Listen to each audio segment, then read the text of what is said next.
we would have to go into session tomorrow to ensure that we safely meet the timeline of processing the bill forward, and 10 days for the governor to sign, and then allow the 30 days, or if she should sign, and then allow the 30 days to conduct the recall so that the position would be vacant by March 8th, 2020. Vice Speaker Telena Nelson explaining how tight the timeline is for passing her Bill 259. The measure would authorize a recall election for jailed Jotna Mayor Jesse Blas. The Vice Speaker calling her bill, quote, a very uncomfortable bill for an unusual circumstance.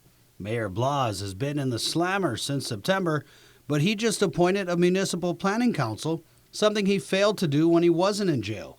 One of Mayor Blas's appointees to his village MPC, Senator Jose Pito Terlahi.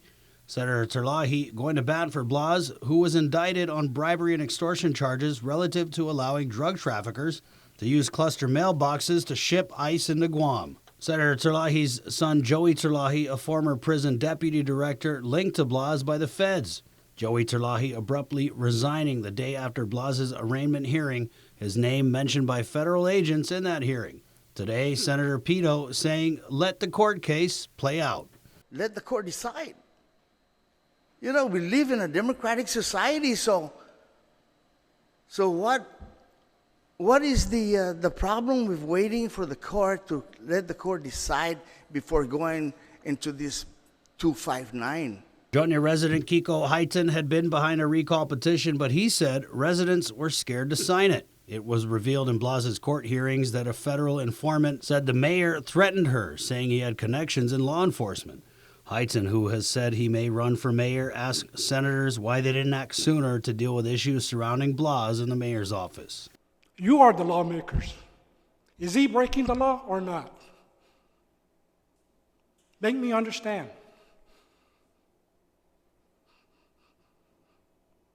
What is your answer? While Heighton said residents were scared to sign the petition, Senator Terlahi disagreed. I speak for the Jotna people because I am from Jotna. And being there for 70-some years, I know that the main village of Jotna are all close together, they're families. It is not the fact that the resident of Jotna doesn't want to sign the petition. The people of Jotna are really a close community. And Jesse Blas, for example, stays right in the center of Jotna. It's not a matter of people being afraid to sign that petition. Blas's trial is set for February 4th. If a recall election of Blas creates a vacancy by March 8th, a special election will be held to replace him. Guam Election Commission head Maria Pangilinan says the cost of those two elections, just under $50,000. For Guam's News Network, Chris Barnett reports.